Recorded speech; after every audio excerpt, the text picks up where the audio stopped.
Well, massive showdown ensued in Parliament today in yet another address in the Lok Sabha as the leader of the opposition. Rahul Gandhi today took a big swipe at the BJP and Prime Minister Narendra Modi over their Hinduism. The Congress leader said that those who call themselves Hindu only speak of violence, hatred and untruth. Rahul Gandhi also showed pictures of Lord Shiva, Guru Nanak and Jesus Christ during his address. In fact, the Prime Minister then later intervened during his address and said that calling the entire Hindu society violent is a serious issue. On the other hand, Priyanka Gandhi Vadra said that her brother can never disrespect Hindus and that he spoke very clearly about the BJP and its leaders. Let's listen into some political reactions that came in after Rahul Gandhi's comments and his address in the parliament, and then we'll discuss this issue with a guest tonight. ये देश डर का देश नहीं है। तो हमारे सारे के सारे महापुरुषों ने अहिंसा की बात की, डर मिटाने की बात की। डरो मत, डराओ मत, डरो मत, डराओ मत। और दूसरी तरफ शिव जी कहते हैं डरो मत, डराओ मत, अभय मुद्रा दिखाते हैं, अहिंसा की बात करते हैं, त्रिशूल को जमीन में गाड़ देते हैं। और जो लोग अपने आप को हिंदू कहते हैं वो 24 घंटा हिंसा हिंसा हिंसा, नफरत नफरत नफरत, असत्य सत्य असत्य।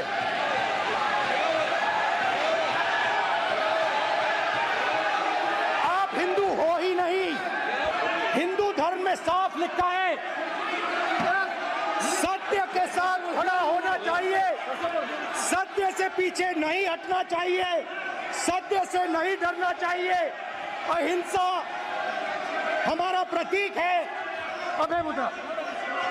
विषय बहुत गंभीर है। पूरे हिंदू समाज को हिंसक कहना ये गंभीर विषय है।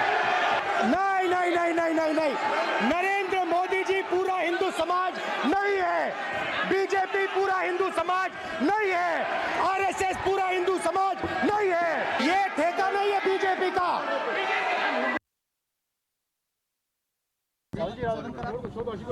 सर, आपकी पहली स्पीच थी एज एन एलओपी, अच्छी लगी? बात रख पाए? आपको अच्छी लगी? सर, अच्छी नहीं लगी?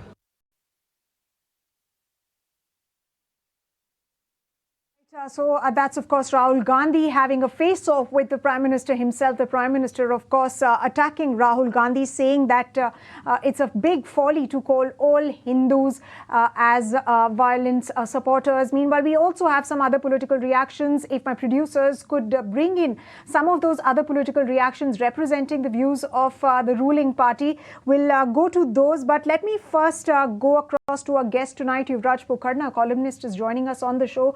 Yuvraj, thanks very much for taking the time out. How do you really see Rahul Gandhi's speech? Many are saying that it is a new firebrand leader in the making, speaking on NEET, speaking passionately about Manipur, violence, fears, Agniveer, and of course, Hindutva. Sumita, I mean, I am sorry, but I am somewhere in concurrence with you and somewhere I disagree with you. Yes, Rahul Gandhi was a completely all-new Radha 2.0. He was very much firebrand, but I mean, actions speak louder than words, as they say. He has an abysmal low attendance when it comes to numbers and records. And his arguments were mostly, I mean, plausible, but out of touch from reality. For example, he made a few firebrand claims on Agniveer, on Kisans, on a NEET exam, but they were far from reality.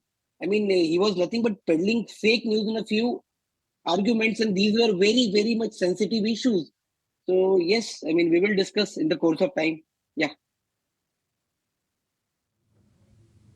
Okay, but Priyanka Gandhi Vadra really stated that he didn't really attack Hindus, but he attacked the BJP. So is his statement, when he speaks about Hinduism, when he gets these posters, being misunderstood, or is Rahul Gandhi attempting a softer, a newer interpretation of what Hindutva could be and what could it do for Rahul Gandhi himself and his party? Smita, I've carefully scrutinized and visualized the speech of Rahul Gandhi, he was very much relying on emotive appeals, and his focus was on identity politics rather than substance-based governance. Or in a way, he was undermining the sanctity of Lok Sabha.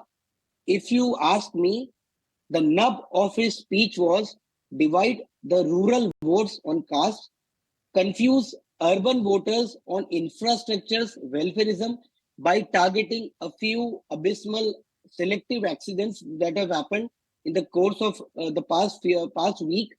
And he was nothing but gaslighting the majority of Indians, because he was completely focusing on populist dialogues, populist schemes, and he was catering to a particular vote bank.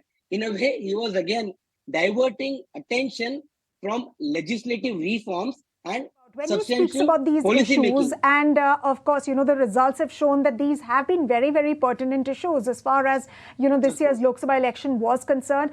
There were concerns around farmers, there were concerns around Agniveers, there were concerns around jobs, and of course, the NEET controversy as it's playing out. So Rahul Gandhi, when he tries to bring all of these issues in the parliament and speaks very vociferously, speaks very aggressively about these issues, that really does build and contribute to his brand of politics, doesn't it?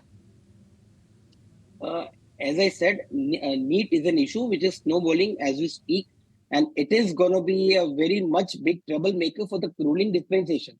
But having said that, as I strongly believe that Rahul Gandhi was focusing more on populist schemes and vote bank politics, and he was in a way diverting attention from legislative reform, substantial policy making. Let's just say, for example, he brought in pictures of deities, including Lord Shiva, Guru Nanak Dev Ji, and Jesus Christ. But did you ask why did he not bring the picture of Prophet Muhammad? So was he playing to some galleries? Was he playing to the minority vote bank that he's appeasing, and the Congress is on an appeasement spree? I mean, these are some questions that I have personally.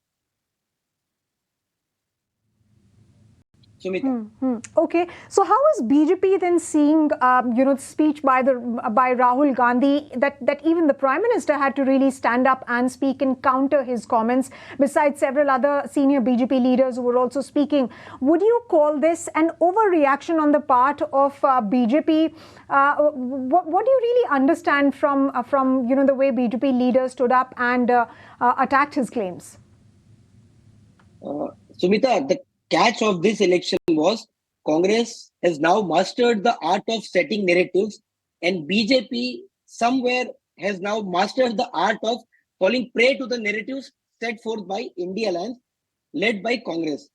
And yes, Rahul Gandhi is one heck of a politician now who cannot be ignored. I can like him, I can hate him, I can detest him, but I cannot ignore him, for he is now the leader of opposition in the Lok Sabha. So whether it is BJP or the other NDA alliance, but Rahul Gandhi cannot be ignored. He is now exalted to the leader of opposition. He now enjoys stature of a cabinet minister. So to every salvo that Rahul Gandhi fires, he will see cross reactions from NDA, including the overreactions that you rightly pointed by the BJP. But yes, I still believe that he is somewhere undermining the sanctity of Lok Sabha when he's making political pot shots and wasting the precious time of parliament instead of focusing on the key listed businesses that are listed for discussions in the parliament. Right. In fact, the BJP also stated something similar, that the leader of opposition leader's position was earlier held by senior leaders of the party, the BJP, and they held it very high. And the fact that Rahul Gandhi is not doing justice. If you could also elaborate, in a very comprehensive manner, what was really wrong in what Rahul Gandhi said about the Agniveer scheme, about NEET, about Manipur, about social justice, and a whole lot of these things? Sumita, first of all, I am not one to give a high moral standing to BJP when it comes to taking pot shots at Rahul Gandhi.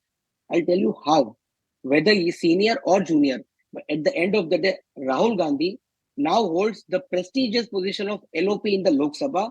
So yes, we can debate on what he spoke, did it warrant responses to the level that it is getting or not? But at the end of the day, he is the LOP. And as I said, he has to have focus on substance-based governance, but he is appealing to identity-based politics, emotive appeals.